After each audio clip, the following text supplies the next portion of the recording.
plus de condamnation pour ceux qui sont dans le Messie, Yeshua.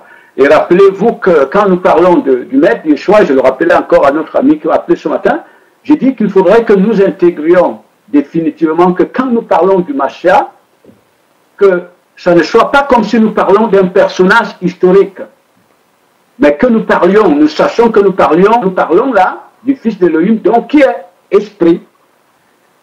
Donc ceux qui sont en lui, il n'y a pas de condamnation pour ceux qui sont en lui, ça veut dire que c'est des personnes qui sont appelées à épouser sa nature. Parce que lui Yeshua étant la loi, hein, celui par qui le Père juge toutes choses, ceux qui épousent sa nature, ceux qui sont rendus conformes à lui, sont à l'abri du jugement. En d'autres termes, ils deviennent des instruments de jugement ou de juges. Parce que tout est jugé par la loi. Et lorsque donc vous épousez la nature, la loi qui est esprit, c'est qu'il n'y a plus de condamnation pour vous. Vous êtes à l'abri du jugement, à l'abri de la condamnation. Et l'apôtre Paul le dit, donc il n'y a plus de condamnation pour ceux qui sont en Yeshua, le Messie, ceux qui sont élevés dans sa nature, ceux qui épousent sa nature. Et cela était une chose impossible par la chair, mais Elohim l'a rendu possible en donnant à ceux-là qui lui appartiennent son souffle, donc son esprit. Parce que ce qui rend la loi inefficace, c'est-à-dire comme quelque chose de mort, comme je le disais tout à l'heure, c'est lorsque personne n'est capable de s'y soumettre, hein, de marcher selon la loi. Donc ça fait que, même si c'est par la parole que tout existe, sa puissance, sa grandeur, sa magnificence demeure totalement comme inexistante dans le monde où on vit. Mais quand il y a obéissance à la loi, hein, donc les humains suivent le maître, ils marchent comme ils veulent, ils le suivent hors de la porte, c'est là où sa gloire se révèle. Parce que le but ici, c'est que ces disciples deviennent clairement les intermédiaires de Yeshua qui est esprit, entre Yeshua qui est esprit et le monde visible.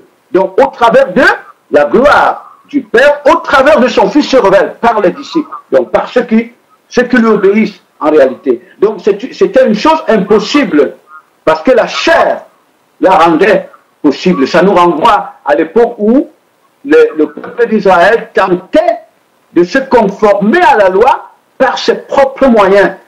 Une chose qui leur a été impossible, parce que la loi était inaccessible. Et l'apôtre Paul dira, la loi est esprit, mais moi je suis charnel. Donc c'est pour cela qu'il n'y avait pas possibilité que ce qui est chair puisse se conformer à la loi, parce que la loi est esprit. La stature de l'esprit étant inaccessible à ce qui est chair. Bon, mais maintenant, par le sacrifice du Mashiach, le Père donne à ceux-là qui lui appartiennent, ceux qui sont destinés à hériter avec lui, il leur donne par son souffle, il leur donne son esprit, pour que par le pouvoir de son esprit, l'obéissance soit possible. C'est-à-dire qu'on puisse suivre, on peut se soumettre au Maître. On puisse marcher comme il veut pour que dans sa gloire devienne visible sur la terre.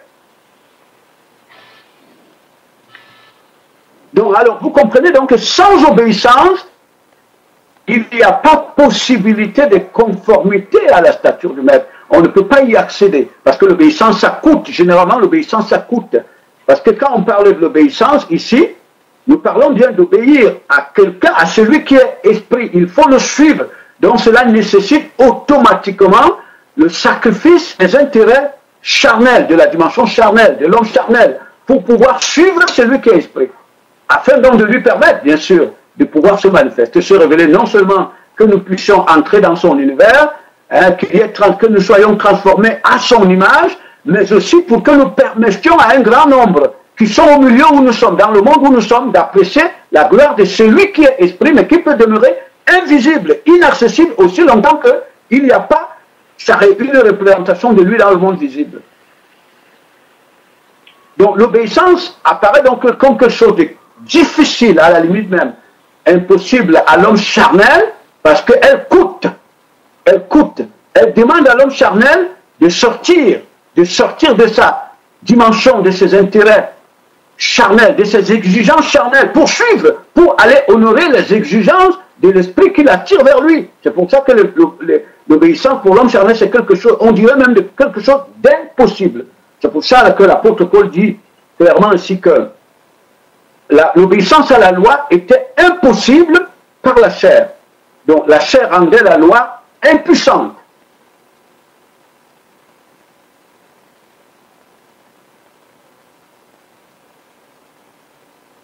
Mais donc par le Christ Yeshua, par son sacrifice, il donne ce pouvoir à ceux-là que le Père lui donne, de pouvoir lui obéir, de pouvoir le suivre. Bon, nous voyons que le maître, dans les jours de sa chair, il a obéi à son Père de manière parfaite. Et nous le rappelons presque chaque fois. On dit, les Écritures le disent, Yeshua a vécu dans les jours de sa chair, sans péché, sans se détourner des desseins que le Père avait pour lui. Bon, et c'est naturellement ce qui révèle, clairement ce qui révélait le Messie, ce qui révélait Yeshua comme étant le Messie, comme étant le Fils d'Élohim. C'est-à-dire son obéissance absolue à son Père révélait clairement qu'il est de la même nature que son Père. Et l'obéissance de Yeshua à la loi, donc à la parole de son Père, pour ceux qui, même avant que le Maître Yeshua soit crucifié, qu'il aille dans le séjour des morts, sa fidélité vis-à-vis de la loi de son Père montrait clairement que la mort ne pouvait pas le retenir, qu'il devait ressusciter, qu'il était plus grand que la mort. Parce que ici,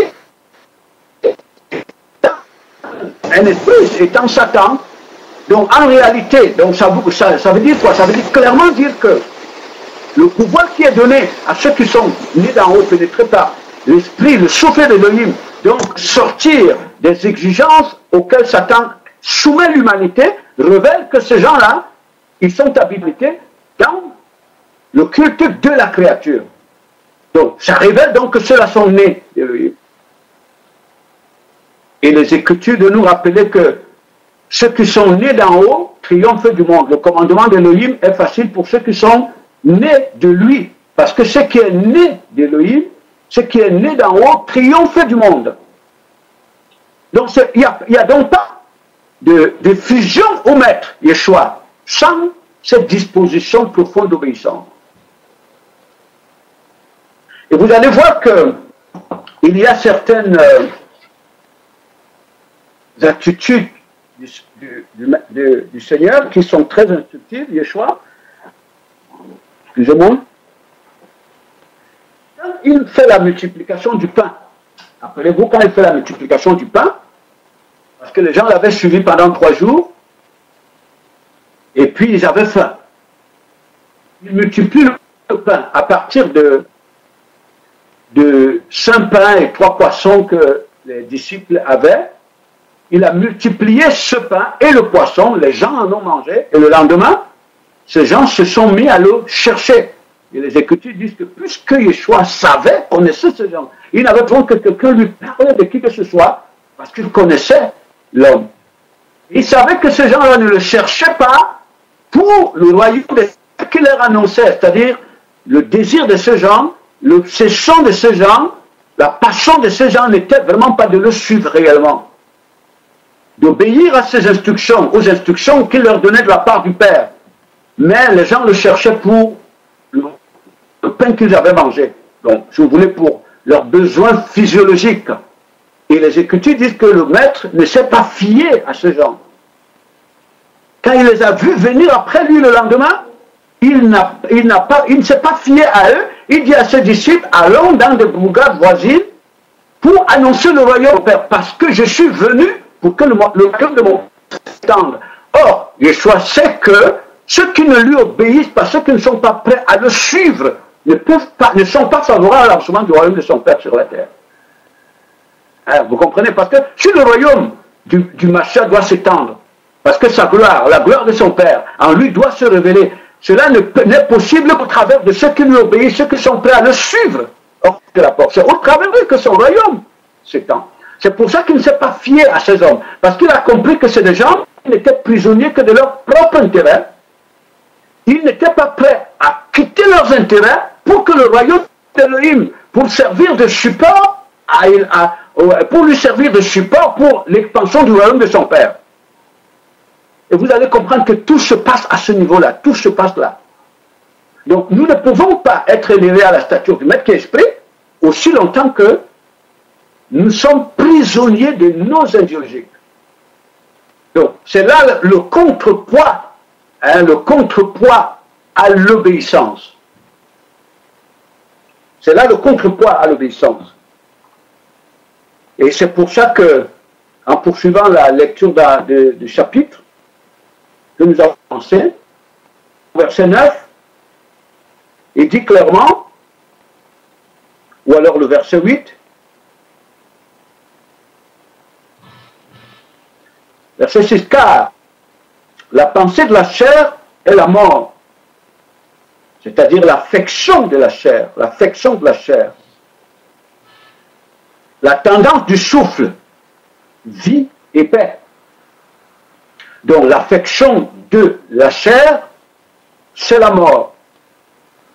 Et l'affection de l'esprit, ou si vous voulez, celui qui s'affectionne aux choses de l'esprit, à ce donc le souffle d'Élohim lui révèle, mais puisque l'esprit d'Élohim, l'esprit de vérité, quand vous en êtes pénétré, il ne vous révèle que la gloire du Maître.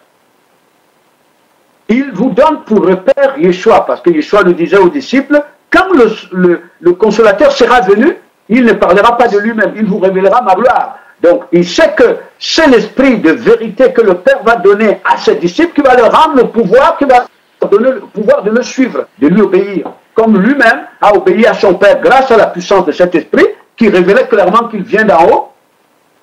Et ce qui le différenciait de ces espèces qui n'avaient rien à voir avec son Père.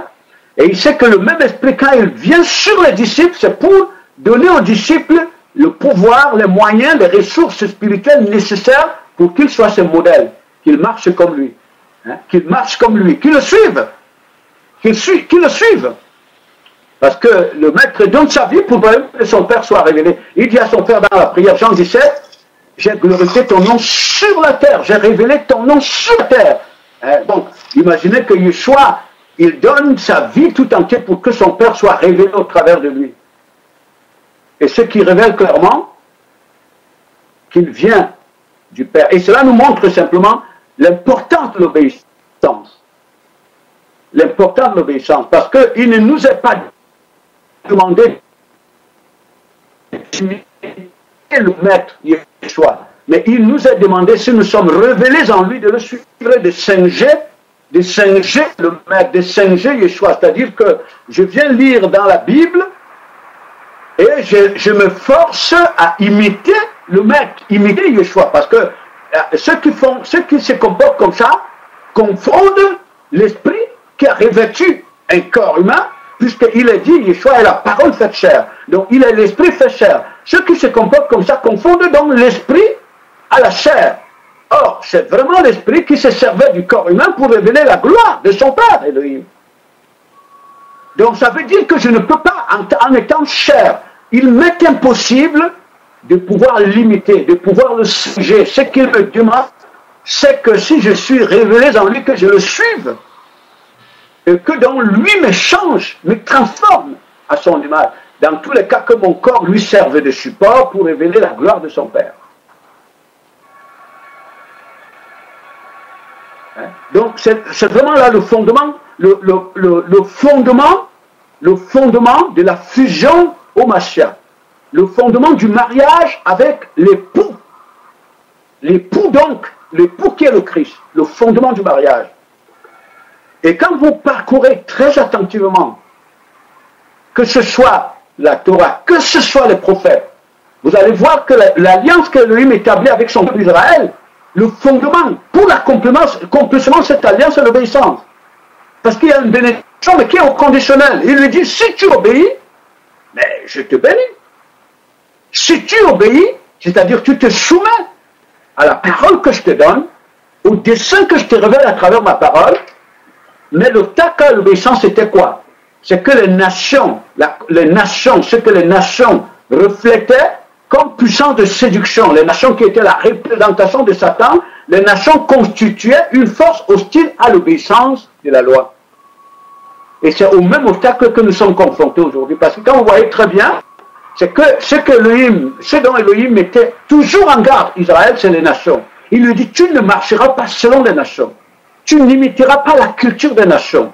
Tu n'imiteras pas l'organisation des nations. Ce que je te demande, Israël, c'est que tu te soumettes à ma loi. Donc si Israël doit se soumettre à la loi d'Elohim, suivre la loi d'Elohim, et marcher dans la voie qu'Elohim lui révèle, pour qu'au travers de lui, Elohim se révèle dans le monde, il faudrait qu'il vive comme si les nations n'existent pas. Il faudrait qu'Israël soit sur la terre, c'est-à-dire qu'il fasse fi aux nations. Vous allez voir que la séduction d'Israël, la force qui détourne Israël de la loi d'Elohim, c'était toujours la convoitise des nations. Parce que je vais vivre selon les nations. Parce que je prends pour modèle les nations. Je voudrais m'organiser selon les nations. Hein, vous voyez, socialement, je voudrais m'organiser selon... Et le peuple s'écarter totalement de la voie d'Elohim. Or, c'est ce que le maître, lui, Yeshua, il a vécu. Il dit dans sa prière à son père, comme j'ai été dans l'univers, sans être de l'univers, c'est-à-dire ma motivation au quotidien ne s'inspirait pas de l'univers, ne s'inspirait pas des païens, ne s'inspirait pas de ceux qui ne te connaissent pas, mais elle s'inspirait de toi. Ceux-là que tu m'as donné aussi, je les laisse au milieu de l'univers, mais ils ne sont pas de l'univers. L'univers. Quelqu'un m'a posé une question ce matin. Kevin était là. Il me demande que, mon frère, qu'est-ce que tu penses du miracle? Et puis, je lui ai dit que tout dépend de ce que l'on entend par miracle. Parce qu'il faut que nous arrivions d'abord à définir ce que nous entendons par miracle. Et à partir de là, nous tomberons d'accord. Est-ce qu'il me dit, est-ce que tu crois au miracle? Je lui dis, mais il faudrait d'abord que nous définissions ce que nous entendons par miracle.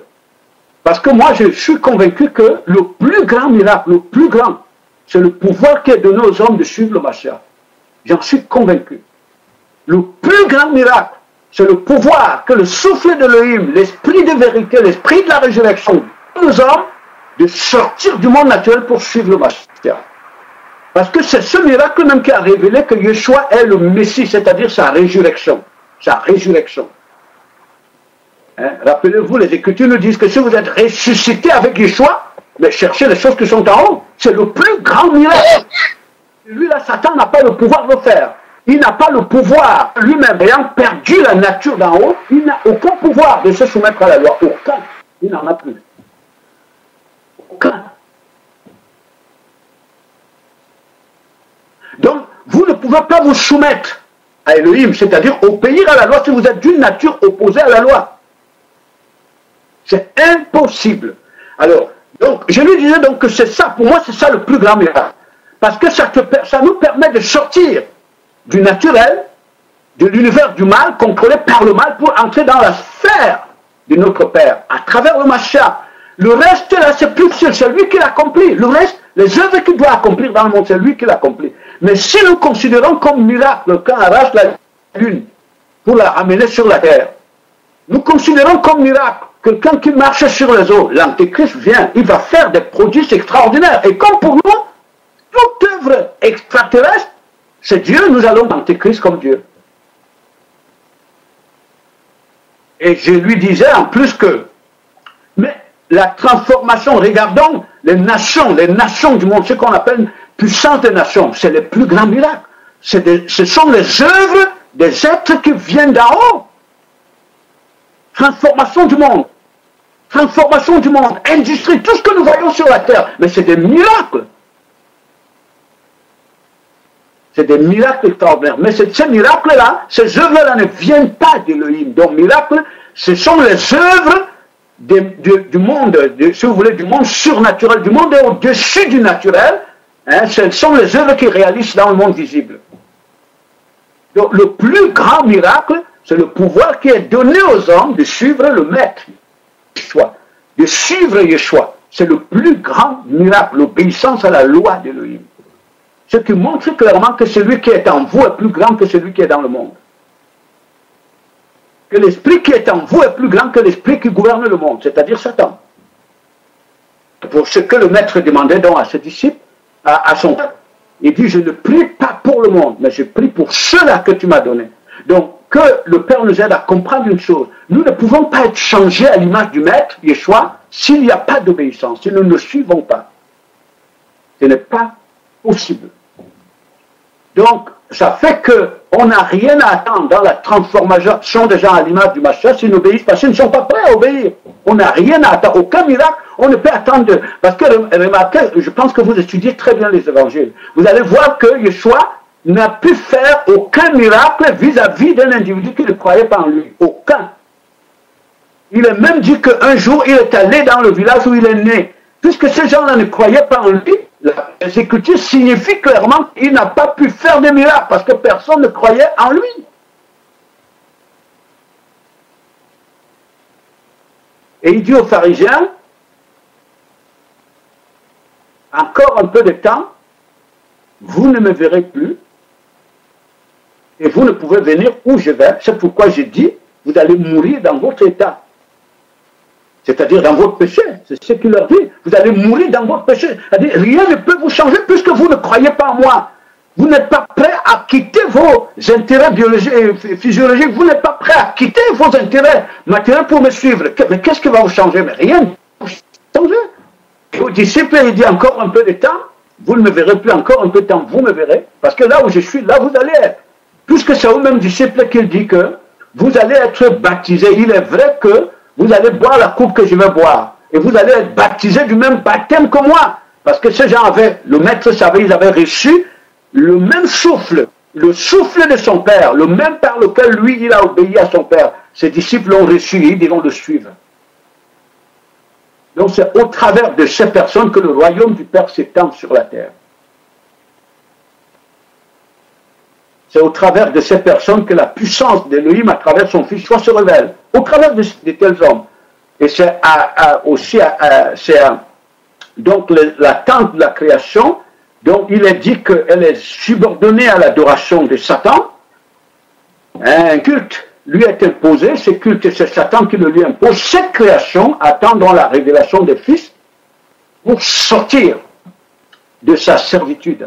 Donc c'est des gens qui viennent arracher les autres de la servitude, mais c'est le maître Yeshua qui est esprit. Mais au travers de ceux-là, qui, révélés en lui, pénétrés par son souffle, qui le suivent, ils le suivent. Et vous voyez, Apocalypse 14 nous montre clairement que ces hommes qui suivent Yeshua partout où il va, ils le suivent partout où il va, ils ne se sont pas souillés de femmes, ils sont vierges, ils n'ont craint, ils n'ont pas aimé leur vie jusqu'à craindre la mort. C'est au travers d'eux que le maître Yeshua vient renverser le pouvoir de l'imposteur sur la terre, renverser le pouvoir de Satan.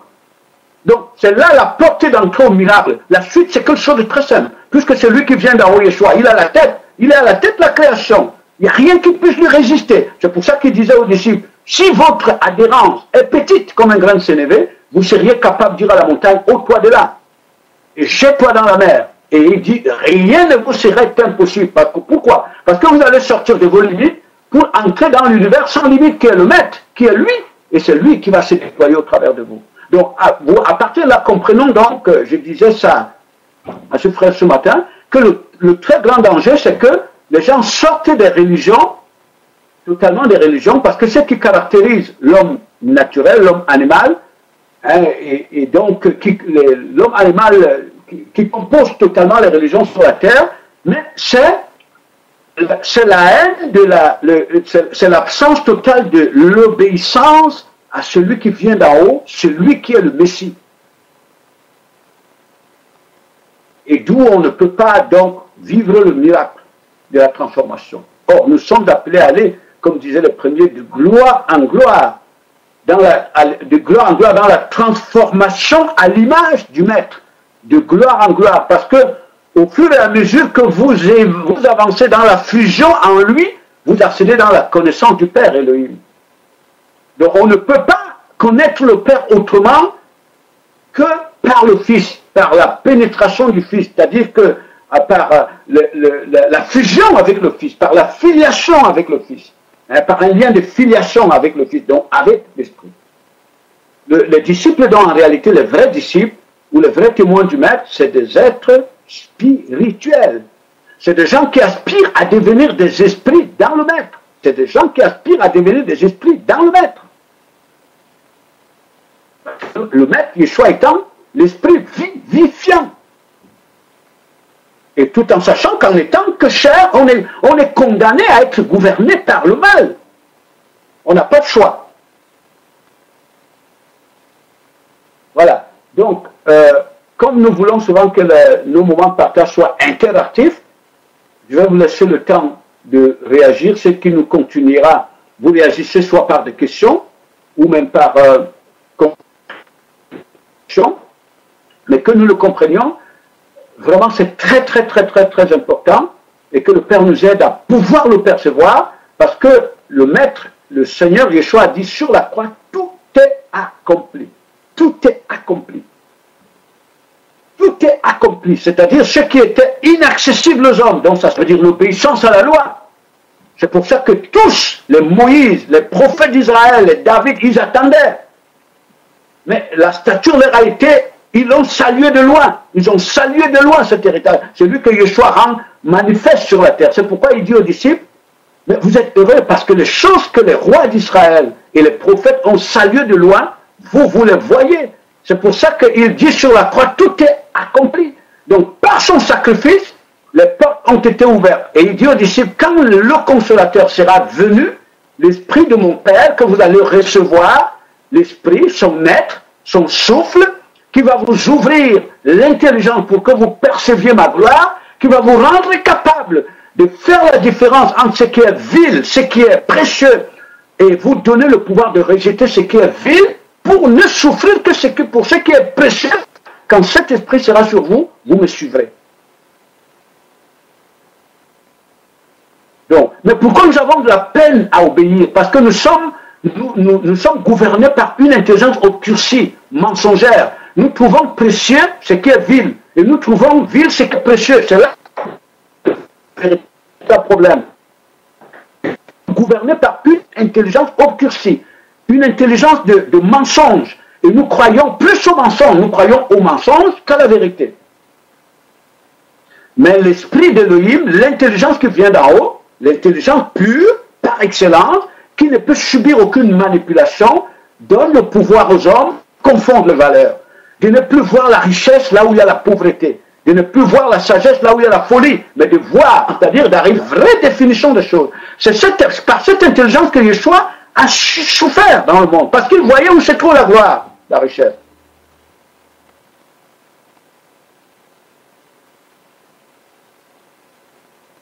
Personne ne peut accepter souffrir pour ce qu'il considère comme vil. Personne. D'ailleurs que tout le monde, naturellement tout le monde se méfie de souffrir pour ce qui est considéré comme vil. Et personne ne peut refuser de souffrir pour ce qui est précieux pour lui.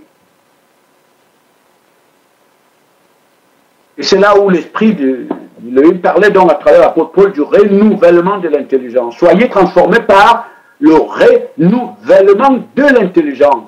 Pour que vous discerniez ce qui est vrai, ce qui est bon, agréable et parfait. Et plus loin, il dit, ne vous conformez pas au siècle présent. C'est-à-dire, ne vous laissez pas régir par l'intelligence obscurcie du monde. Mais laissez-vous diriger par l'intelligence d'en haut, celle du Messie, celle de Yeshua. Pour que donc vous recherchez ce qui est bon, agréable et parfait. Donc voilà l'intérêt de l'obéissance. Parce que nous devons comprendre que sans obéissance, la prière même est inutile. Sans obéissance, la prière même est inutile. Parce que quand on parle de la prière, l'homme naturel, charnel, la comprend toujours de sa manière. Or, la prière, dans le sang, donc le maître Yeshua l'a vécu, elle appartient aux êtres qui sont de la même nature que lui. De la même nature que lui. C'est-à-dire que c'est ton être qui s'exprime. Or, quand ton être opposé à Elohim, même ta prière, tes désirs, puisque la prière, on ne prie pas seulement quand on parle. Mais ce qui nous habite comme angoisse, comme aspiration, comme envie, c'est la prière. C'est la prière. Ce qui nous habite comme angoisse, comme obsession,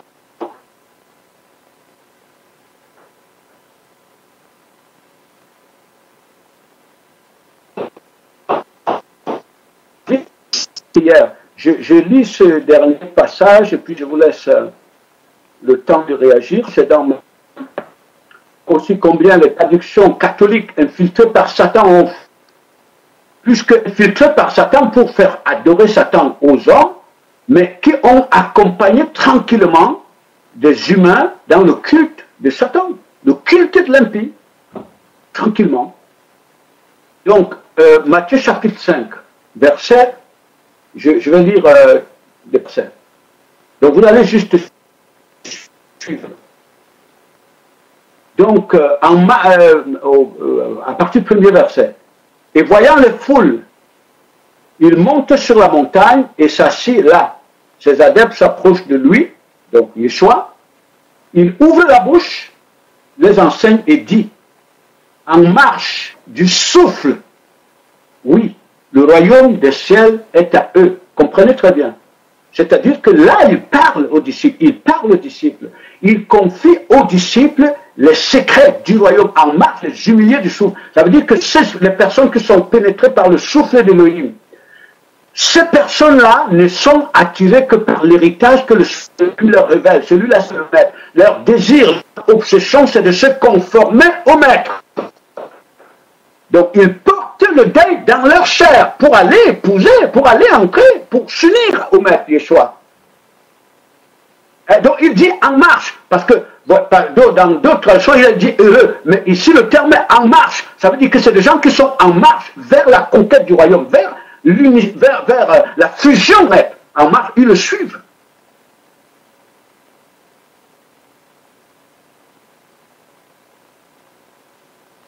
Et verset 4, en marche, les endeuillés, ils seront réconfortés. C'est des gens qui portent le deuil. Le deuil de quoi? Le deuil du monde pour entrer dans la vie. Ils portent le deuil du monde pour entrer dans la vie.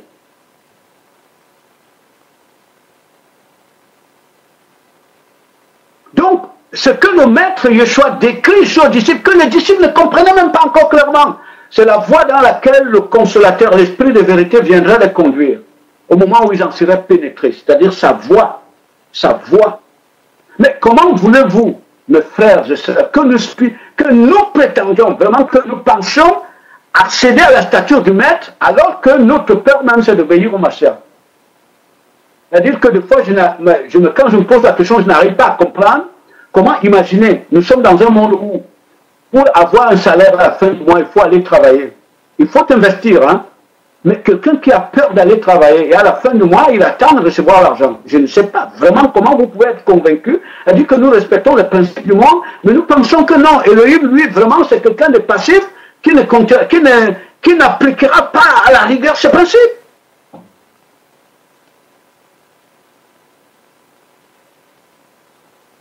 Vous voyez très bien. C'est-à-dire que, regardez, quelqu'un qui, mais tout le monde va y travailler.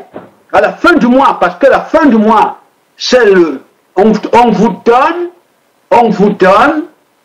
le salaire, c'est le résultat de votre investissement ouvert durant tout le mois. Mais imaginez quelqu'un qui va demander à être payé à un employeur pour qui il n'a pas travaillé. Il va vous dire, mais vous avez un début de dérèglement psychique.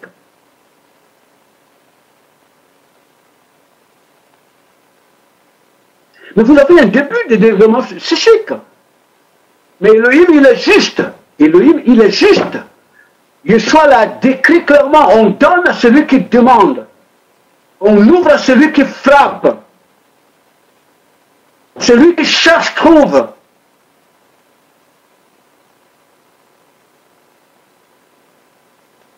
Vous voyez, celui qui ne travaille pas ne doit pas manger. Mais celui qui ne s'investit pas pour la vie doit demeurer dans la mort. C'est l'obéissance qui conduit à la vie.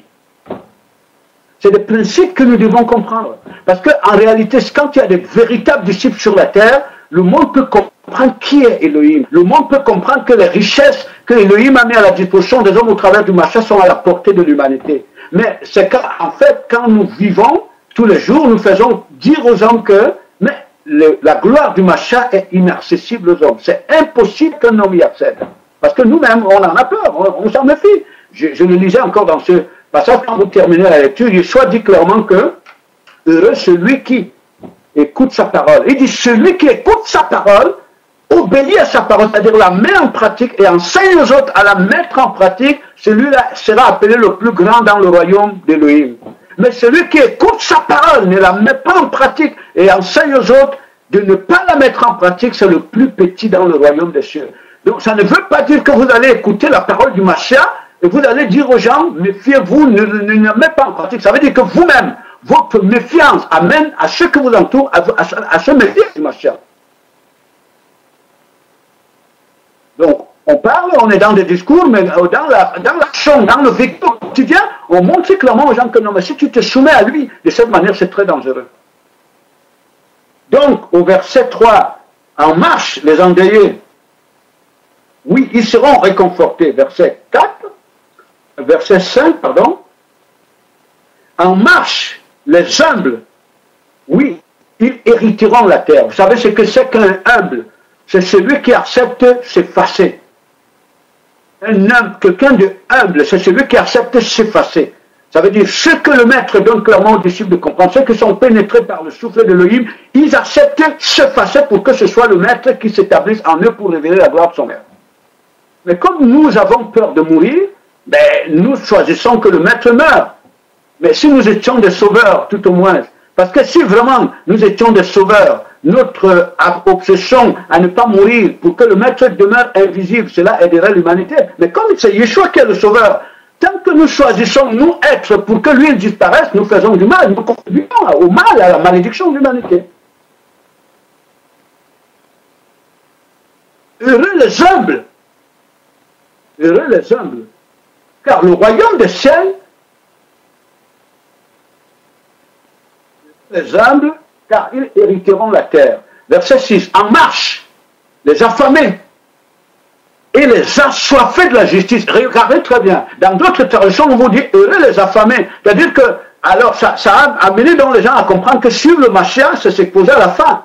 Mais ce que le maître dit aux disciples, heureux ceux qui ont faim du royaume, heureux ceux qui ont faim et soif de conformité à lui, d'accéder à sa stature. Mais le royaume des cieux est à eux. C'est pourquoi je vous disais tout à l'heure que prier n'a rien à voir avec bavarder. Ça a tout à voir avec ce qui nous habite comme obsession, comme ambition. Je le disais hier nuit aux gens. Hein, vous comprenez? Parce que quand on dit prier, la prière a une dimension hautement spirituelle. Hautement. C'est-à-dire que ce pourquoi vous vous investissez dans la journée, c'est la prière. Vous êtes en prière. Vous êtes dans la prière. Parce que les Écritures disent que vous ne savez pas quoi demander à Elohim. Mais son souffle, qui sonde ses entrailles, il intercède. Ça veut dire que son souffle, dans son être, si c'est son souffle qui intercède, ça veut dire que son souffle n'est que l'expression de lui, ne désire que lui, ne désire que l'Elohim, ne désire que son royaume. Je suis allé une fois voir quelqu'un c'était dans un pays, c'était un ministre, et curieux que quand il me reçoit, il m'adresse, il me donne une parole curieuse, mystérieuse. Il me dit ceci. Il me dit, pasteur, il est dit quelque part, pourtant ce n'est nulle part dans les Écritures, il est dit quelque part dans la Bible que travailler c'est prier.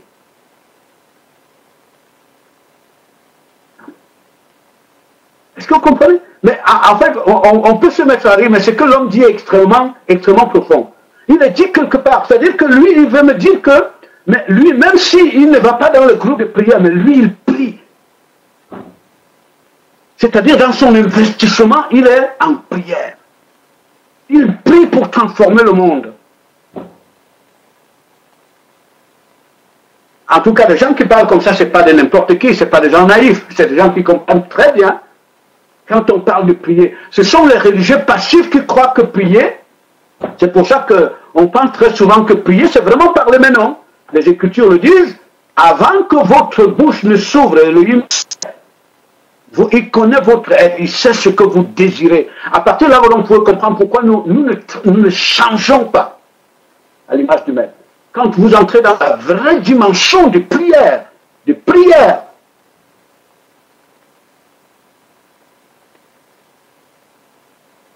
La prière devient donc un facteur de construction de votre lien avec le Mashiach, c'est-à-dire votre filiation au Maître, votre fusion au Maître. Mais imaginez, quand votre investissement est totalement à l'opposé de ce qu'il est, mais vous êtes en train de prier, mais vous priez un autre. Vous priez un autre. Remarquez-le très bien. C'est-à-dire que ce pourquoi vous investissez, c'est pour ça que très souvent, à la fin de journée, certains se sentent vidés, c'est-à-dire remplis d'une autre énergie. On ne se pose pas la question de savoir, mais en réalité, qu'est-ce qui se passe? Parce que nous n'avons pas compris que prier n'est pas que bavarder.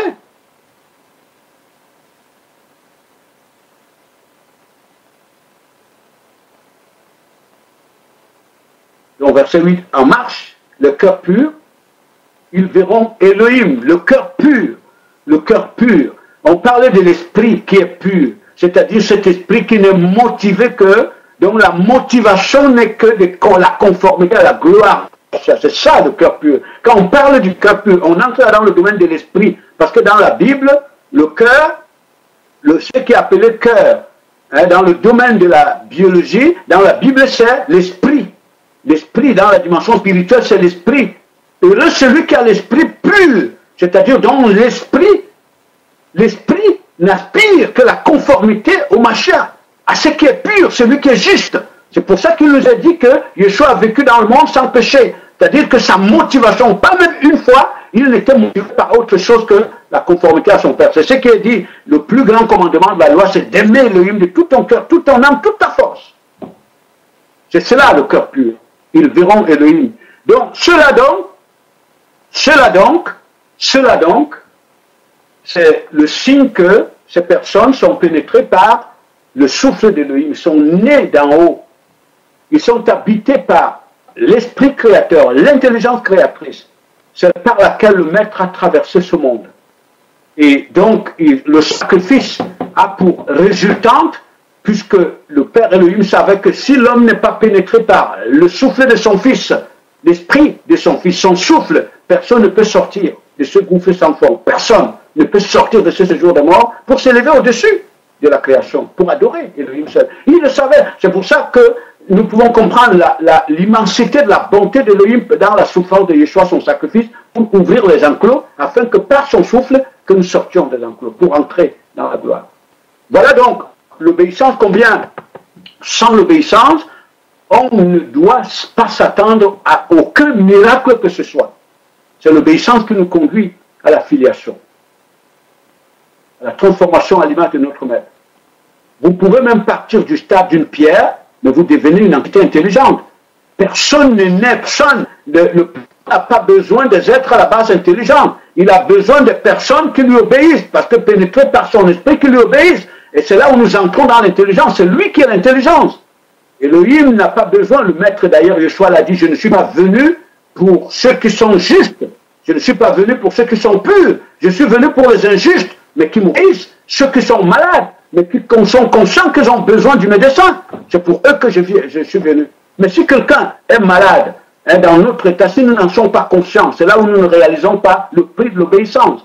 Quand on n'est pas conscient de notre état, hein, de la domination du mal sur notre univers, quand nous ne sommes pas conscients de la gloire à laquelle lui nous appelle à travers le Mashiach, nous ne pouvons pas réaliser le prix de l'obéissance, l'intérêt de l'obéissance. Donc, il n'y a pas de filiation avec le Maître sans obéissance. C'est par l'obéissance qu'il a été élevé au-dessus de tout. Il n'y a pas d'injustice chez Elohim, au point que nous soyons élevés à la stature du Mashiach sans obéir avec lui. Il est venu nous aider pour nous donner les moyens, les ressources pour obéir. Voilà. Je vous laisse le temps de, si vous avez des questions ou même des réactions.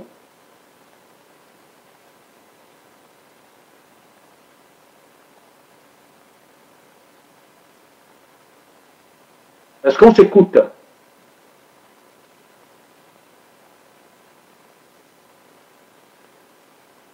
Voilà. Guy, apparemment tu voulais parler. Parole, hein, on ne t'entend pas.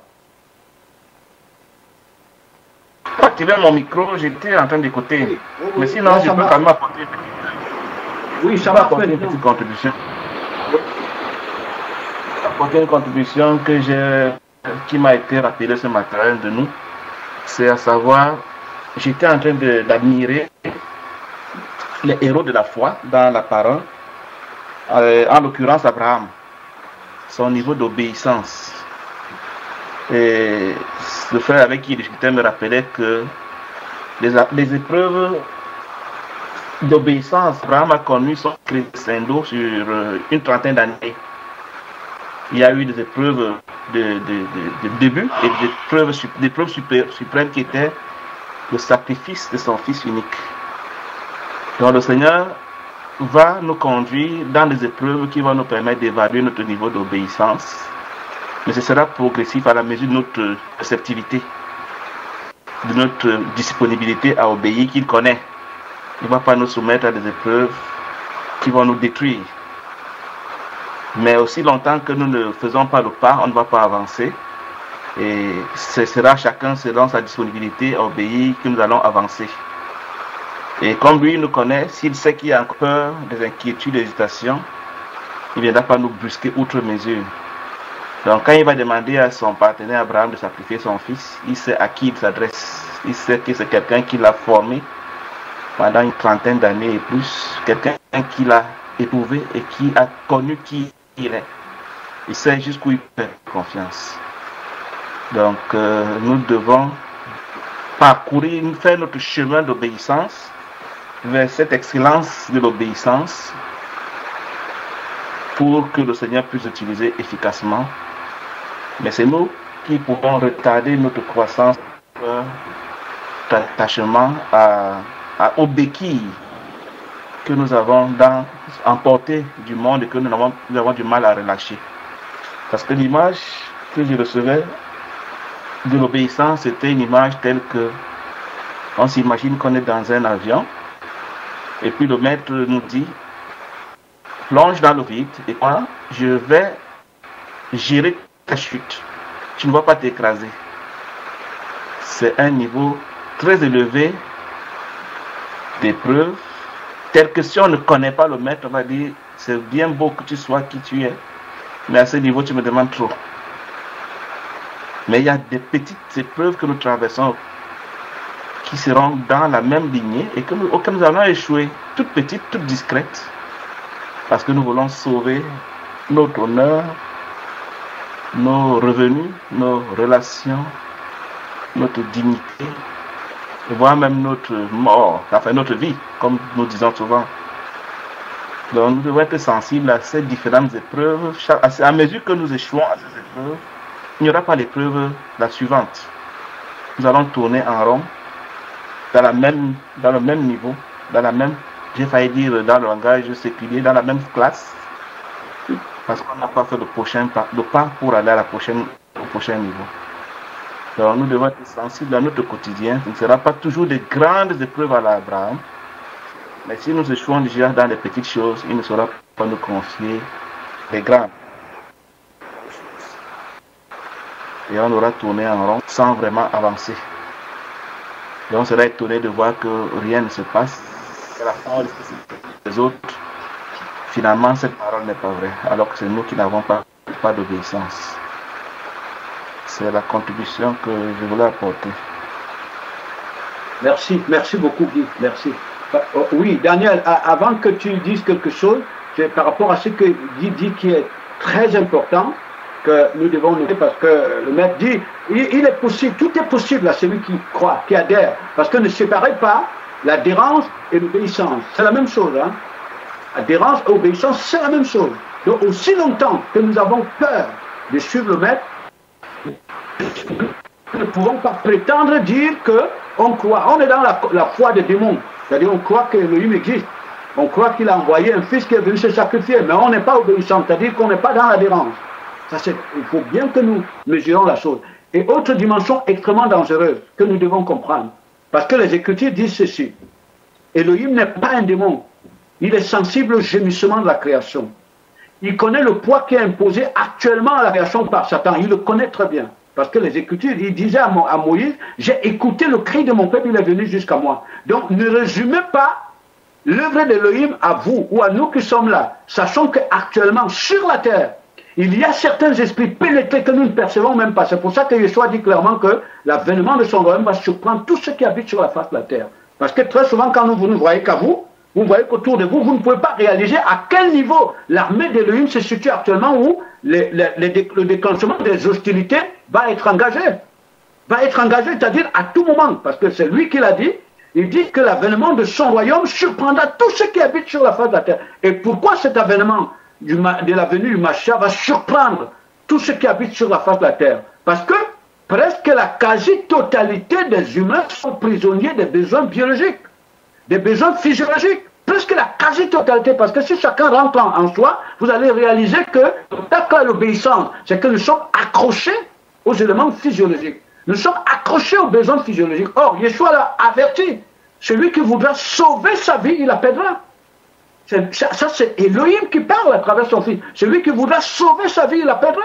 Mais celui qui la perdra, la retrouvera. Daniel, c'est toi qui as la parole.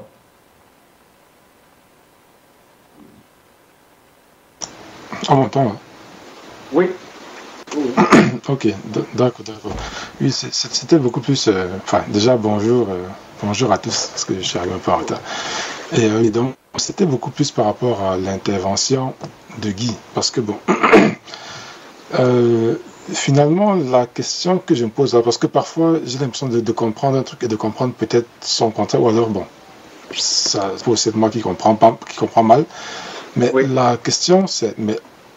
Est-ce que justement pour suivre le maître, est-ce qu'il ne faudrait pas justement que sa gloire nous soit révélée totalement? C'est-à-dire qu'au fur et à mesure qu'elle nous est révélée, on adhère par rapport justement à ce qu'on a perçu de sa gloire. Et c'est justement cette gloire qui nous permet d'avancer tout doucement et de gravir des échelons. Parce que bon, comme j'ai vous parlé de moi à l'époque, j'étais celui qui disait ça je fais plus, ça je fais plus, ça je fais plus, ça je fais plus. Et je me trompais moi-même, même si dans mon être, au plus profond de moi, c'est ce qu'il y avait. Mais quand ça voulait s'exprimer, j'empêchais que ça ne s'exprime. Mais c'était ce qui était au fond de moi. Et je ne considérais pas cette partie qui était au fond de moi. Donc maintenant, la question justement, c'est, mais qu'il ne faudra pas vraiment avoir cela comme objectif principal et croire que le maître va nous changer. Mais et en attendant, poser déjà des actes qui nous montrent que justement nous adhérons à cela et qui démontreront aussi nos limites par rapport à comme on dit souvent, au manque de discernement, au manque de patience que nous avons, ou par rapport au manque de secours de l'esprit, qui doit nous faire comprendre clairement qu'on a vraiment besoin de cela pour franchir certains caps. Mais est-ce que dans ce cas maintenant, je pourrais dire, bon, vu que là, tout à l'heure, là, bon, j'ai menti, ça veut dire qu'à ce moment, bon, je n'ai pas voulu suivre le maître. Ou bien, enfin, je ne comprends plus trop, enfin, la morale et puis suivre le, enfin, c'est parfois un peu confus, quoi. Oui. Merci, donc c'est un peu là, merci. Oui. Et que comme d'autres voulaient parler, et c'est normal, Daniel, que les choses soient confuses. Je pense que je vais partir des exemples un peu plus simples. Si le Père permet que ça soit simple. Hein. Bon, parce que c'est le maître Yeshua lui-même qui dit, il dit, personne ne peut me suivre si mon Père ne l'attire. Si mon Père ne l'attire. Bon, j'ai commencé, quand je commençais l'enseignement, je disais très bien que quand nous parlons de Yeshua, nous parlons de celui dont l'identité se révèle dans la parole, donc il est esprit. Donc naturellement, pour le suivre, il faut clairement qu'il commence à m'être révélé. Il commence à m'être révélé. Bon, et la révélation que je commence à avoir de mon maître, commencer à comprendre qui il est pour pouvoir le suivre, hein, montre déjà que là, je suis là, mon esprit, l'esprit humain, bien sûr, mon esprit est réveillé, il est ressuscité. On parle là d'un transfert de l'être de mon Père en moi. Donc, il réveille mon esprit pour commencer à me faire comprendre qui est mon maître. Et donc, en faire la priorité principale, priorité de conformité à lui, parce qu'il m'est révélé. Bon. Et il se passe donc que si l'identité de mon maître commence à mettre, puisqu'il est esprit, je vais donc commencer à faire la différence maintenant. Je fais le choix entre ce qui est naturel, donc visible, qui intéresse les hommes qui ne sont pas révélés dans le maître et mon maître. Donc je commence à le suivre. Tout part de là. Bon, maintenant, faisons beaucoup attention parce que les Écritures disent que la foi vient de ce qu'on entend, c'est-à-dire l'adhérence. Parce que les enseignements que nous recevons nous communiquent une certaine connaissance de notre maître. Hein, nous communiquent une certaine connaissance, une certaine perception de l'héritage qui nous est réservé. Les enseignements, la parole, parce que à travers les enseignements, il y a une dimension de l'esprit qui pénètre, bien sûr, selon la disponibilité des gens pour qu'ils marchent. Je vous donne un exemple simple. J'ai été dernièrement en Afrique. Alors, je trouve des individus qui attendent recevoir un matin une puissance, une force qui va leur permettre de sortir de la peur pour suivre le maître. Mais en même temps, ces individus se font les maîtres, ils enseignent. C'est lui vis-à-vis de qui ils manifestent la confiance. Mais ils attendent une force qui va leur permettre de choisir clairement suivre leur maître. Non, c'est qu'en réalité, la compréhension progressive, la perception progressive vient de notre obéissance. C'est-à-dire que nous ne pouvons pas attendre que notre perception soit profonde pour suivre. Hein, parce que quand on parle de perception, ça veut dire que cette perception, elle est la résultante de l'évolution du lien avec mon maître, parce que je le suis. C'est pour ça qu'il a dit de lui-même, Yeshua, il croissait en esprit, en grâce et en sagesse. C'est-à-dire dans son obéissance. Ça veut dire que le lien avec son Père se construisait. C'est la résultante de l'obéissance, c'est la résultante de l'obéissance. Donc je ne peux pas attendre que ma compréhension soit poussée pour obéir, puisque c'est l'obéissance qui me conduit à la compréhension poussée, à ne pas justement de la compréhension. Hein? Donc c'est ça. Maintenant, il ne faut pas... Ça, je pense que la confusion dans ton esprit vient du fait que quand on parle d'obéissance, comme je disais à mon épouse, c'est des mots très confus. C'est que, prends un mot comme intégrité. Ce mot intégrité qui a un autre sens dans les Écritures. Le mot intégrité est utilisé dans l'administration publique, toutes les administrations publiques du monde. Mais quand on parle d'intégrité dans les administrations, on n'a rien à voir avec ce que les Écritures disent. On parle de justice, on dit un homme juste. Donc cela se réfère à la morale du monde, hein, aux principes moraux du monde qui n'ont rien à voir avec les Écritures. Quand on parle d'obéir au Mashiach, il s'agit là vraiment de quelqu'un qui, à travers les Écritures, commence à comprendre qui est son maître et qui désire donc sa conformité à lui. Hein. Donc sa recherche, c'est d'être conforme à son maître. Il est question de cela. Je voulais apporter une petite contribution. Oui, Jacques. Alors, en fait, pour expliquer un peu, hein, hier, justement, je me suis trouvé confronté à un problème. Faire confiance aux hommes ou faire confiance... Jacques, on ne t'entend pas bien. Ah bon? Je parle trop doucement. Alors. Je disais que, en fait, voilà. Je me suis trouvé confronté hier à faire confiance aux hommes ou à faire confiance aux machins, en fait. Je vais vous expliquer un peu. Hein. En fait, j'ai ma fille, mon aîné. On est dans une période où il y a une épidémie de chikungunya. Je ne sais pas si vous connaissez. Hein. C'est un dérivé de la dengue, en fait. Où c'est un peu plus violent lorsque le moustique te pique. Et en fait, elle va se trouver confrontée à un problème où elle va commencer à faire une fièvre. Mais on n'était pas encore conscient de ça. Hein. C'est qu'au bout d'un moment, j'étais en train d'échanger avec un frère. Et lorsqu'on est en train de parler, ma femme vient me voir après. Elle me dit que bon, il faudra voir ma fille parce que elle est en train de trembler en fait. Elle tremble parce que elle se sent pas bien. Et je vais y aller et je vais prendre sa température. Elle avait déjà dépassé les 40 degrés. Et à un moment, vous savez, le naturel doit faire face. Alors moi, je me suis un peu inquiété et j'ai dit à ma femme, je pense qu'il faudrait qu'on l'amène pour le médecin. Mais ensuite, on va se remettre en question, mais on va... Voilà, moi je me remets en question. Et puis je dis, mais mon maître a tout pouvoir. Mon maître est au-dessus de la maladie. Et on va se mettre à prier en fait. On va invoquer le Seigneur.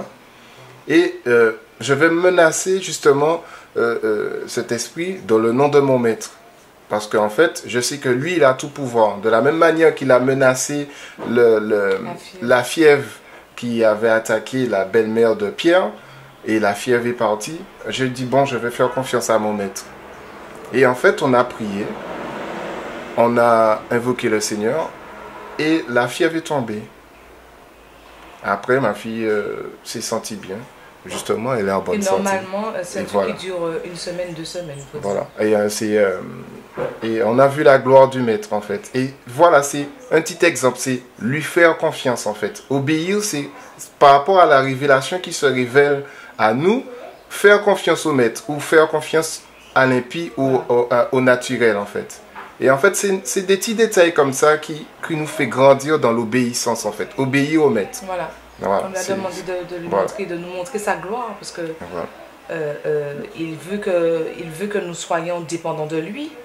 Donc, on lui a dit, mais Seigneur, tu veux que nous puissions être dépendants totalement de toi. Donc, nous voulons voir ta gloire. Montre-nous que tu es vrai. Montre-nous que vraiment tu es vrai. Voilà, c'était nos prières. Parce que comment dire à quelqu'un de croire au machin si toi-même tu n'y crois pas, en fait. C'était un peu ça. Hein. On était dans cette...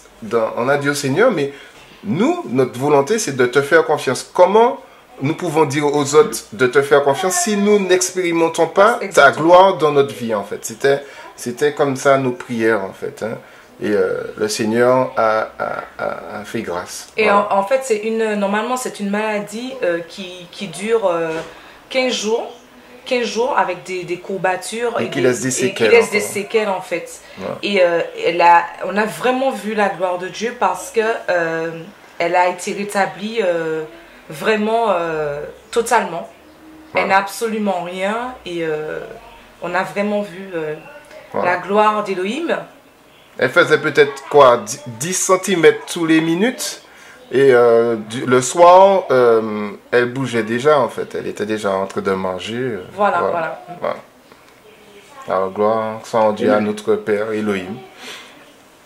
Et que le Père Elohim soit glorifié pour vos témoignages. Voilà, merci Seigneur. Oui, tout à fait. Oui, Guy, tu voulais dire quelque chose. Petite contribution par rapport à la remarque de Daniel, là.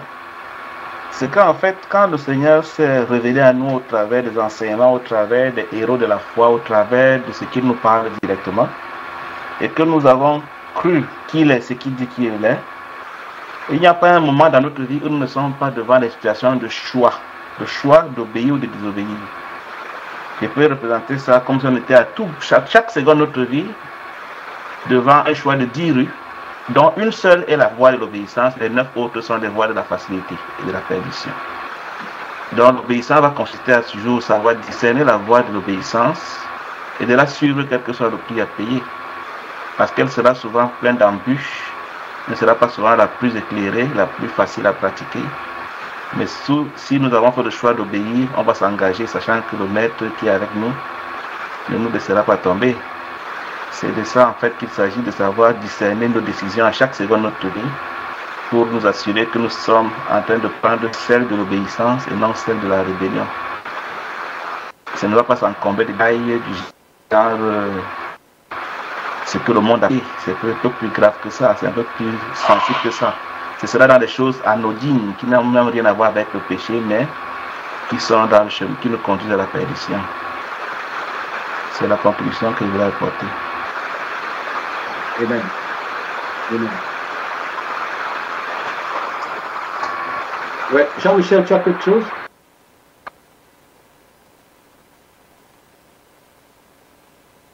Est-ce que Jean-Michel a quelque chose apparemment?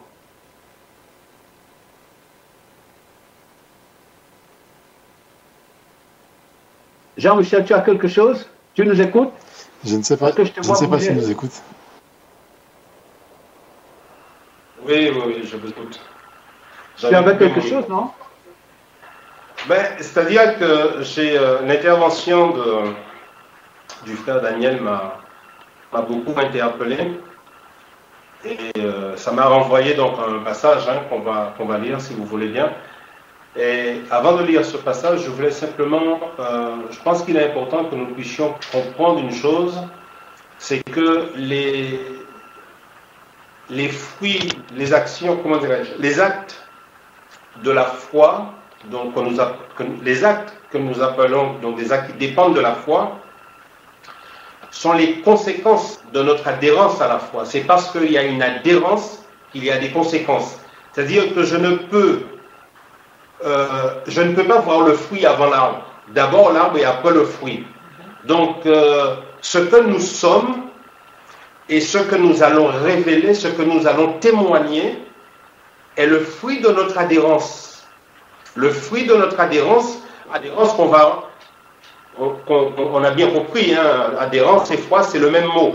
Mais adhérence, dans le terme adhérence, il y a une puissance qui est beaucoup plus révélateur, qui, en tout cas en ce qui me concerne, m'amène à une meilleure compréhension. C'est parce que j'adhère que je produis les actes de mon adhérence. Hein? Et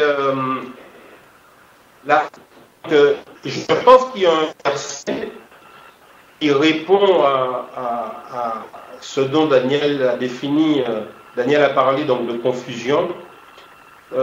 Si on peut lire dans 2 Corinthiens, le chapitre 3, les versets 17 à 18. Je lis dans ma version, et si quelqu'un veut bien lire après dans la version Chouraki. Donc 2 Corinthiens, chapitre 3, versets 17 et 18. Je lis. Or, le Seigneur, c'est l'Esprit, et là où est l'Esprit du Seigneur, là est la liberté. Nous tous, qui le visage découvert, contemplons dans un miroir la gloire du Seigneur. Nous sommes transformés en la même image de gloire en gloire, comme par le Seigneur l'Esprit. Amen. Donc, avant qu'on lise dans notre version, on doit comprendre par là que si nous avons le visage découvert et que nous contemplons comme dans un miroir la gloire du Seigneur, ça veut dire que notre motivation, nos aspirations sont révélées en ce sens que nous avons reconnu que il y a une différence énorme, tangible, une différence vertigineuse entre ce que nous voyons qu'il est et ce que nous sommes. Il y a une différence énorme et dangereuse entre ce que nous voyons qu'il est et ce que nous sommes.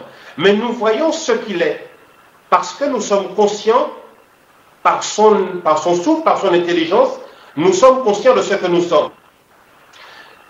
Je pense qu'il sera difficile pour quelqu'un qui cherche la richesse, la gloire, le succès dans le monde, je pense qu'il lui sera très très difficile, voire même impossible, d'apercevoir ne serait-ce qu'un peu la gloire de notre Adon, la gloire de Yeshua. Cela lui est impossible. Cela ne l'intéresse même pas. Cela ne l'intéresse même pas parce que sa nature est complètement opposée à cette nature glorieuse qui est révélée dans les Écritures. Donc, à partir du moment où ma motivation est de lui être conforme, elle ne peut lui être conforme qu'à partir du moment où j'ai pris conscience de la distance qui est entre lui et moi. Puisque j'ai pris conscience de la distance qui est entre lui et moi, mais il ne me reste qu'une chose, c'est de crier au secours. Parce que je sais que ce que je perçois de lui, c'est la vie. Et puisque lui, c'est la vie, et qu'il y a une distance intersidérale qui nous sépare, si lui, il est la vie, par définition, ma nature, est la mort. Par définition, ma nature, elle est immortelle. Donc, qu'est-ce que je veux? Dès lors que j'ai vu la vie, dès lors que j'ai vu la gloire, je la convoite, je la désire, je la demande, je la réclame même. Et parce que je la réclame, du fait qu'il s'est révélé à moi, tu peux couper ton micro, Guy, s'il te plaît? Du fait qu'il s'est révélé à moi, merci. Ce qui va se passer, c'est quoi? C'est que je n'ai pas d'autre choix que d'être aspiré par lui. Donc, notre obéissance est le fruit déjà de la prise de conscience de ce qu'on est. Notre obéissance est elle est automatiquement suivie de la prise de conscience de qui je suis, de ce que je suis, au travers de ce que lui, il est, qui se révèle à moi dans les Écritures. À ce moment-là, je me sens appelé et je suis happé. Je suis libre, mais vraiment libre, de dire oui, je viens ou non, je ne viens pas. Ainsi qu'il est écrit, je mets devant toi deux chemins, la vie et la mort. Mais je te conseille de choisir la vie afin que tu vives. Il ne m'a pas dit je t'impose, je t'oblige à venir. Non. Le choix m'est donné. Et puisque le choix m'est donné, comme il est dit dans 1 Pierre, je crois, 5-10, que le Père nous appelle à sa gloire. Il nous dit aussi dans Jean 15, ce n'est pas vous qui m'avez choisi, mais c'est moi qui vous ai choisi. Je vous ai appelé et établi. Mais lorsqu'il a dit à Pierre, viens, suis-moi et je ferai de toi, Pierre avait le choix de dire, mais c'est quoi ton délire? J'ai pas envie de te suivre. J'ai pas envie de rentrer dans ton truc, ça ne me ressemble pas, ça ne me concerne pas, j'ai pas envie. Rappelons-nous dans Jean 6, lorsqu'il a révélé, donc, lorsqu'il a expliqué le pain qui vient du ciel, lorsqu'il a révélé qu'il est le pain qui vient du ciel, qu'il est l'eau de vie, et quiconque mange de sa chair, boit de son sang, celui-là aura la vie éternelle. Mais il y en a qui ont fait le choix de ne pas obéir, qui ont dit, mais qui peut écouter ces paroles? Elles sont trop dures. On préfère partir au-delà, parce que ce que tu es en train de dire, c'est un délire total. Maintenant, ceux qui vont demeurer dans l'obéissance, ceux qui vont donner suite à leur appel, qui vont demeurer dans cette obéissance, quand il va leur dire, et vous, pourquoi vous ne partez pas? Que vont-ils répondre? Mais à qui irions-nous? C'est toi qui as les paroles de la vie. Donc ça veut dire quoi? On voit là, lorsque le maître pose la question, pourquoi vous ne partez pas? Ça veut dire tout simplement que personne ne vous force. Personne ne vous force à me suivre. Ça explique bien que le choix de suivre le maître, c'est un choix qui est complètement personnel. Parce que si obéissance, sinon cela devient une imposition. Et le maître ne nous impose pas. Il ne nous l'impose pas. Donc, on a partagé, Luc l'a rappelé tout à l'heure dans son exhortation, au Romains 7, 14 que je vais lire, et on revient après, hein, c'est dans 2 Corinthiens 3, 18, pour le lire dans la version Chouraki. Dans la version, dans Romains 7, 14, il est écrit, nous savons en effet que la loi est spirituelle. C'est un passage qui m'a beaucoup marqué ces derniers jours. Nous savons en effet que la loi est spirituelle, mais moi je suis charnel, vendu au péché. Voici un homme qui prend conscience de sa nature, qui prend conscience de l'éloignement qu'il y a entre lui et la loi qui se révèle à lui, qui est spirituelle. La loi qui est l'identité même, l'identité qu'il convoite. Et on verra par la suite qu'il convoite cette identité, qu'il veut cette identité. Il veut accéder à cela. Et par la suite, dans le passage que nous avons lu, à partir du chapitre 8, les versets 1, nous voyons les conséquences de cette adhérence, les conséquences du chérissement, les conséquences de cette aspiration, de cette obéissance. Donc c'est pour dire ceci, Daniel, c'est que l'acte de notre adhérence n'est pas en dehors de l'obéissance. Hein? Donc, on produit les actes de notre obéissance, on produit les actes de notre adhérence, à cause de l'obéissance. À cause de l'obéissance. C'est pourquoi il est écrit aussi, heureux ceux qui ont cru sans avoir vu. Donc, est-ce que je perçois l'image de la gloire? Est-ce que je perçois le maître qui se révèle dans les Écritures? Est-ce que je le perçois? Est-ce que je le vois? Est-ce que je le contemple? Est-ce que je le sonde?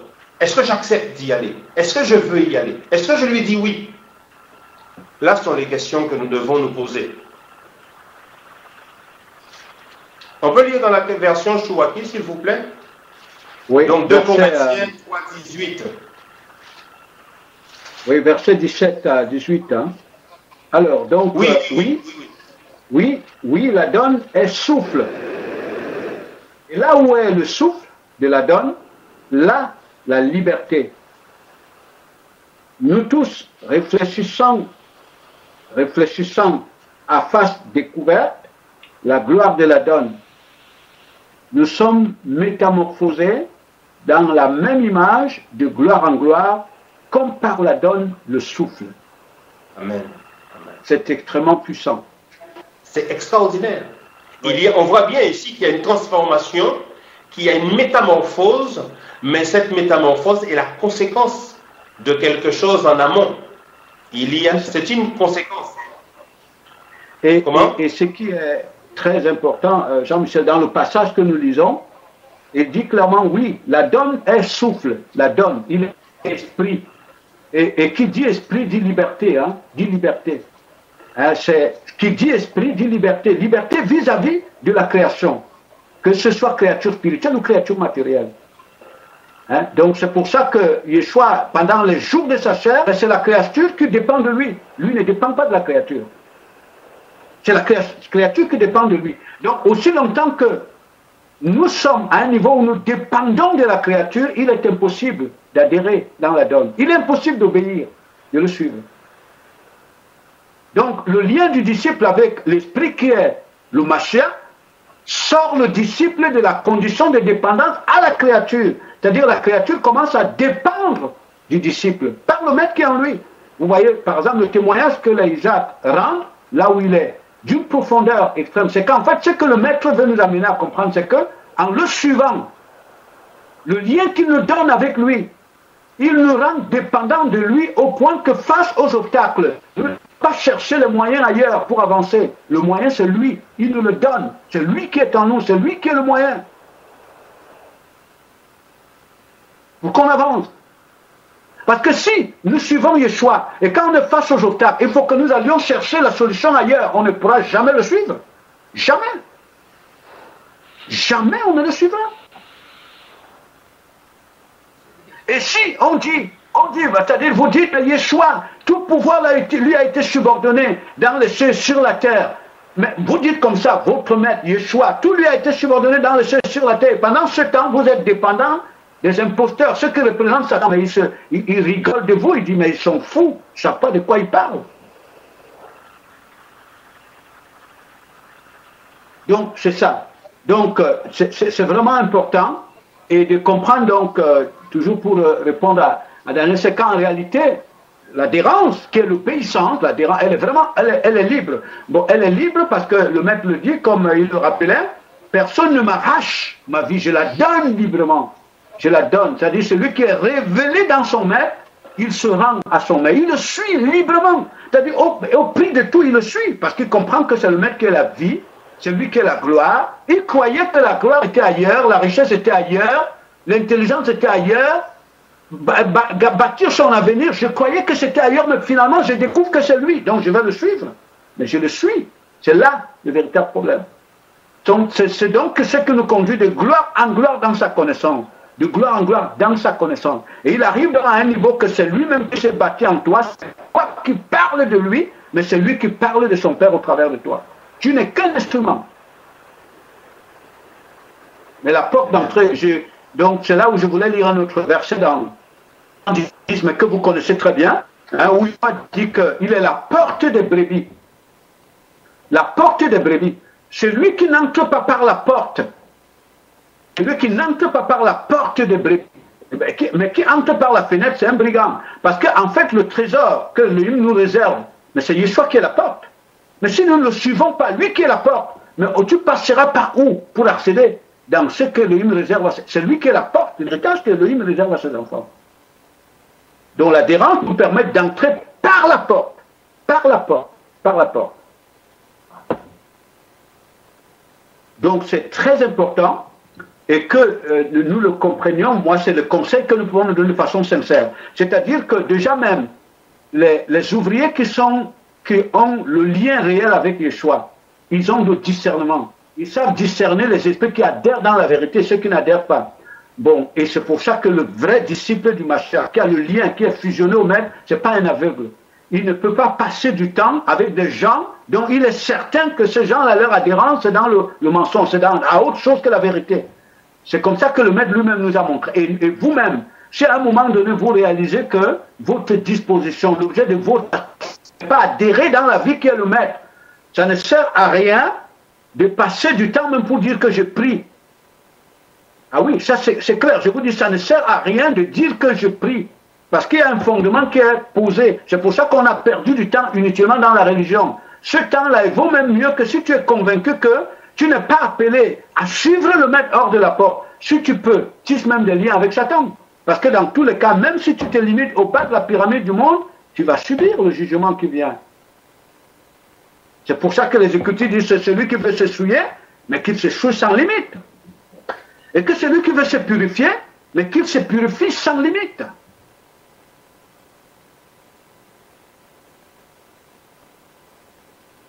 Je voulais dire un mot, puisque ça me faisait penser aussi le peuple qui était en captivité avant de sortir d'Égypte. Ben, on voit que justement, Elohim va leur dire, mais avant de partir, prenez de l'or, prenez l'argent des Égyptiens, et on va voir qu'ils ont pris toute cette fortune-là. Et en fait, Elohim va les amener dans le désert. Mais qu'est-ce qu'on fait avec de l'or, de l'argent dans le désert? Qu'est-ce que tu vas acheter avec ça? Qu'est-ce que tu vas faire comme troc? En fait, c'était pour leur montrer que ils étaient amenés à être totalement dépendants d'Elohim. Et en fait, nous voyons que Elohim, c'est un instructeur, en fait. J'y réfléchissais dernièrement. Et il ne pouvait rien faire avec ça. Il ne pouvait pas avoir de l'eau. Il ne pouvait pas avoir à manger. Parce que l'or et l'argent, tu ne peux rien faire avec ça dans le désert. Et ces hommes étaient peut-être contrariés parce qu'en fait, leur désir c'était d'avoir ça, mais de le faire fructifier. Et c'est pour ça qu'ils voulaient retourner en Égypte, parce qu'ils voyaient qu'ils auraient pu avoir des moyens pour faire fructifier cet or-là. Mais malheureusement, ils ne pouvaient rien faire. L'aspiration de leur cœur ne pouvait pas être satisfaite en fait. Et en fait, c'est cette dépendance-là qu'Elohim voulait leur amener à découvrir, c'est que dans le désert, vous avez besoin que de moi. C'est moi qui peux subvenir à vos besoins, que ce soit alimentaire, que ce soit en eau. Et c'est ça qu'il va amener à ces hommes à découvrir, que les choses matérielles-là, c'est du néant. On ne fait rien avec ça, en fait. Voilà, c'est juste ça que... Et les pièces d'argent qu'Israël, ce que tu dis est très intéressant, c'est que toutes les pièces d'argent, les boucles d'oreilles que le peuple d'Israël a sorties de l'Égypte pour le désert sont devenues un peu pour eux, parce que ce sont ces mêmes pièces qu'ils ont utilisées après pour se fabriquer un veau d'or. Ce sont ces mêmes pièces sortis du désert, puisque dans le désert, comme tu dis, il n'y avait pas de supermarché. Et d'ailleurs, Elohim le leur rappelle. Et dit, rappelez-vous que dans le désert, ni même la chaussure de votre pied ne s'est pendant 40 ans. C'est-à-dire que tu n'es pas allé acheter pour changer, mais veiller tous les jours que ta chaussure soit renouvelée, hein, qu'elle redevienne neuve. Tous les jours. Même ton habit, parce que dans le désert, il n'y avait pas une buanderie ou alors un magasin d'habits pour aller changer, mais il dit, j'ai veillé à ce que même ton habit ne s'use pas dans le désert, sauf le jour où j'ai voulu te montrer combien ton cœur est méchant. Je t'ai privé de manger pour te révéler que ce n'est pas à moi que tu étais attaché, mais c'est à la nourriture.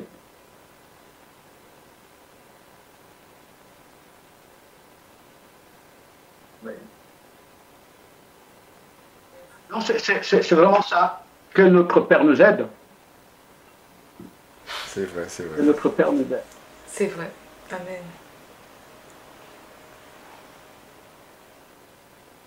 Voilà, avant de payer, Jean-Michel, oui, tu as dit quelque chose. Il faut noter également que l'or et l'argent dans Exode 25 a servi à la construction du tabernacle. Oui. Si. C'est ça. C'est ça. Une partie, oui, a servi à la construction du tabernacle. Il y a une partie de bijoux qui a servi à fabriquer le veau d'or, tout à fait. Tout à fait. Amen. Je pense qu'il y a Kevin. Je pense qu'il y a Kevin qui a demandé, enfin qui a posé une question à Guy. Oui, mais je ne sais pas si Guy a vu.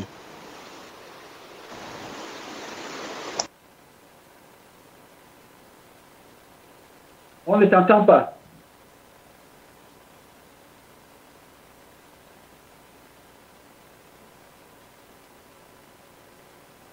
Bon. Tu peux parler, peut-être? Non, pardon, il peut pas. Je pense qu'en fait, il a écrit, Frère Guy, tu peux nous redire ce que tu as dit sur Abraham, s'il te plaît? D'accord.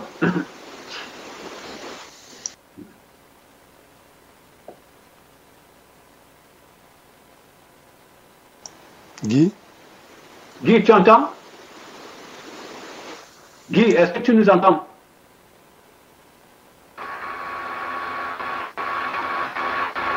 Vous m'entendez? Oui. Vous m'entendez? Moi, je vous entends. Oui. Donc, Kevin voulait... Je vous entends de temps en temps. Brièvement, ce que tu as dit au sujet d'Abraham. Allô? Oui, on t'entend. Ok. Kevin, lui, apparemment, il est figé. On dirait que son image ne réagit pas. Il doit avoir un souci de connexion. D'accord. Non, en fait, Kevin, ce que je disais, c'était un échange que j'ai eu avec Jean-Michel ce matin à propos de l'obéissance, hein, puisque c'est le thème maintenant qui nous anime beaucoup. Ça nous fait la grâce de rentrer dans ce thème.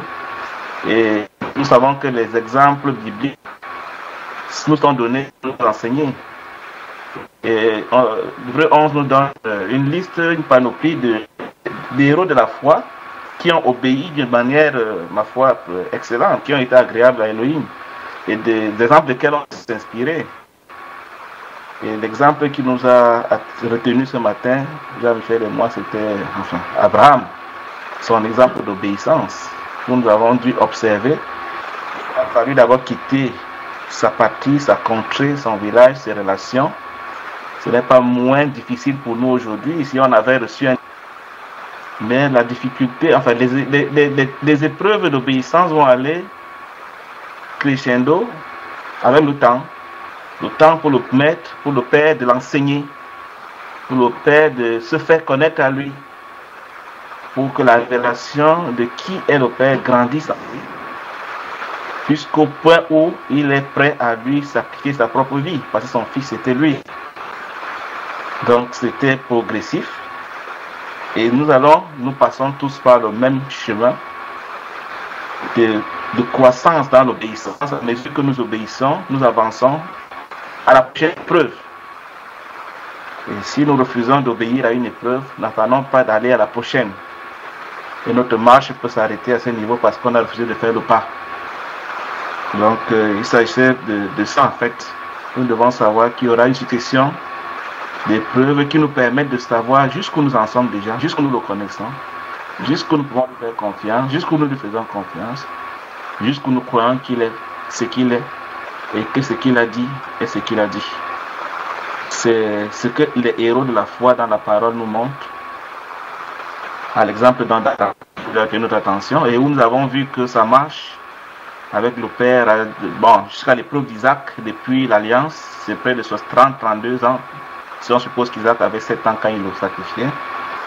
Donc c'est à peu près ça, le temps que ça a pris pour que Abraham arrive à l'épreuve suprême de sa relation avec son Dieu. Et nous devons nous attendre à nos épreuves aussi, qui ne seront pas toujours faciles. On va faire des déclarations, je lui disais, dans la théorie, dans le discours, mais quand l'épreuve sera là, si nous ne le connaissons pas, il y a des risques que nous n'obéissions. C'est de ça que nous parlions, Kevin. Je ne sais pas si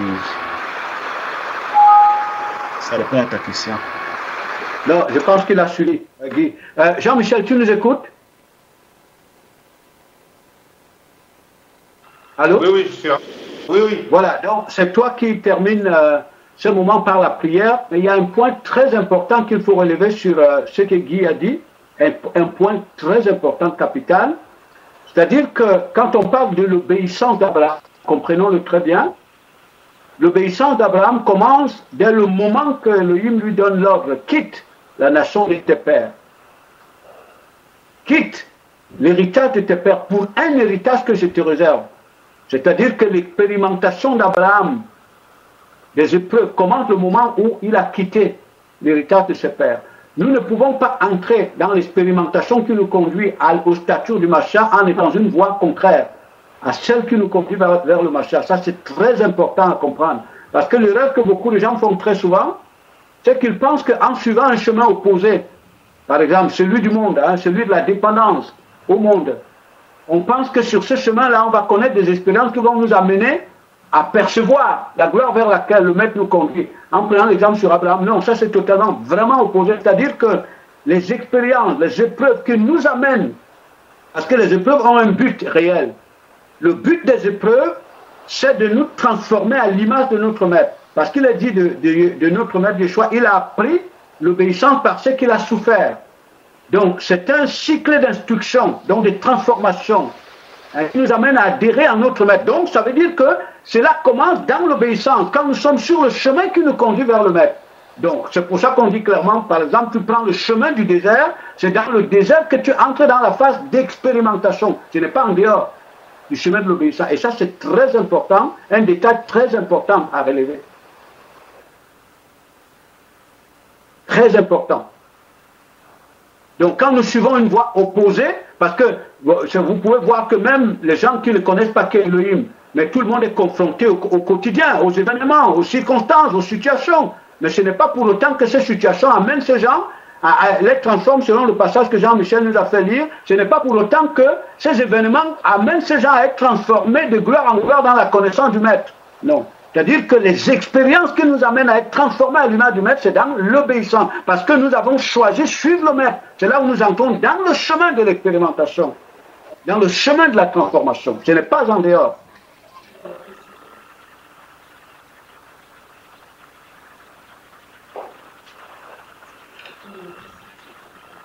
Bon, Jean-Michel, tu vas prier. Amen. Juste avant de commencer la prière, j'aimerais nous soumettre à notre méditation après, quand nous aurons le temps, oui. un passage des Écritures qui est très très intéressant et qui vient, je dirais, compléter ou donner une vision autre une vision similaire, bien évidemment, mais dit d'une manière différente. Dans Éphésiens chapitre 2, les versets 1 à 10. Donc on note ça et qu'on est à méditer ça à la maison, et puis le Père voulant, on rediscutera encore dessus. Je pense que ça reprend ce qui a été dit au travers de ce partage, de cette exhortation, et il est important que nous prenions conscience de ces choses, c'est-à-dire qui nous étions, l'œuvre qui a été accomplie et qui, au travers de cette œuvre, nous sommes désormais.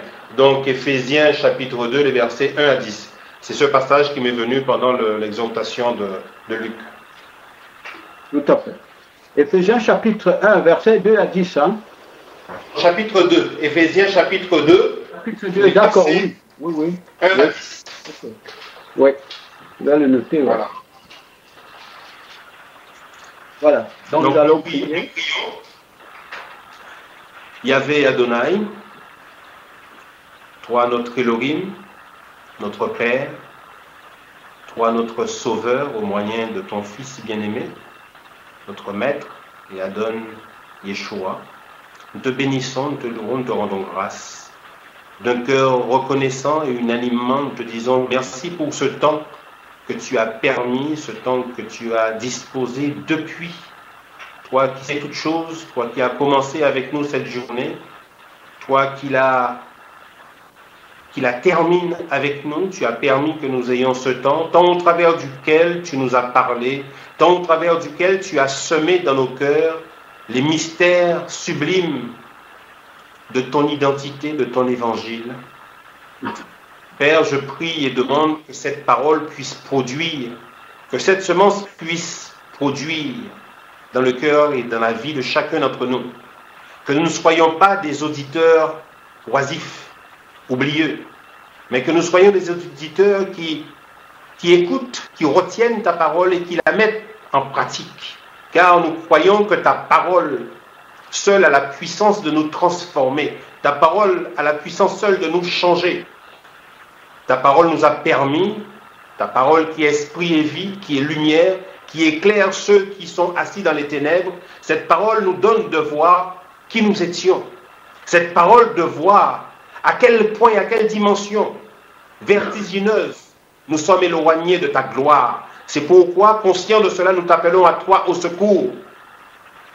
Nous t'appelons au secours. Et nous te disons, ô Père, sauve-nous de notre condition humaine et accorde-nous la grâce d'adhérer à toi. Accorde-nous la grâce d'être dépendants de toi. Père, nous te le demandons dans le nom de ton Fils Yeshua. Transmets-nous ton identité. Distingue-nous, Seigneur. Distingue-nous de cette génération perverse. Distingue-nous de cette génération perdue. Et fais de nous tes fils. Fais de nous tes enfants, toi le Père de lumière, dont ta parole déclare. Tout don parfait vient de toi. Toute grâce excellente vient de toi. Et nous croyons que ton identité, nous croyons que ta sagesse est le don parfait que tu nous donnes. C'est pourquoi nous te demandons, comme l'a demandé ton serviteur qui nous a précédés dans la foi, David, fais pénétrer au-dedans de nous ta sagesse, afin que nous puissions marcher conformément à ta justice. Elohim, notre Père, nous remettons entre tes mains tous ceux de nos frères qui sont répandus sur toute la surface de la terre et qui crient avec nous d'une même voix, animés de même esprit, de même amour. Nous te les remettons entre tes mains, nous prions pour que eux, tout comme nous, puissent grandir dans la connaissance de ton nom et qu'ensemble nous puissions former une armée qui soit établie dans ta parole, une armée qui soit révélée dans ta vérité. Car nous croyons que l'affrontement final arrive et cet affrontement est proche. Permets que nous soyons prêts, permets que nous soyons équipés, permets que nous soyons remplis, permets que nous soyons des témoins authentiques, marchant dans l'intégrité, marchant avec un cœur pur, les pas affermis, les pas qui emboîtent notre Adon, parce qu'il est le chemin. Il est venu pour nous montrer et nous gardons le regard fixé sur lui. Nous gardons le regard fixé sur lui parce qu'il est venu nous montrer comment sortir de ce système perdu, ce système qui est condamné, et comment le suivre, et en le suivant, être transformé à sa nature, être transformé conformément à son identité. Merci pour ton souffle, merci pour ton amour, merci de ce que tu ouvres les yeux de nos cœurs, de ce que tu nous donnes de voir comme tu vois. Merci parce que tu nous ouvres les oreilles afin que nous puissions entendre comme tu entends. Merci de ce que tu nous remplis afin que nos bouches puissent déclarer ta justice, puissent proclamer ta grandeur. Te bénissons encore une fois, notre Adon. Nous te louons, nous te rendons grâce. Au nom de Yeshua, nous t'avons prié. Amen. Amen. Amen. Amen. Soyez bénis au nom de notre Seigneur Yeshua. Amen. Ok. Amen. Mais à tantôt. Hein? Il semble que oui, Kevin a eu des soucis. Ouais, je pense.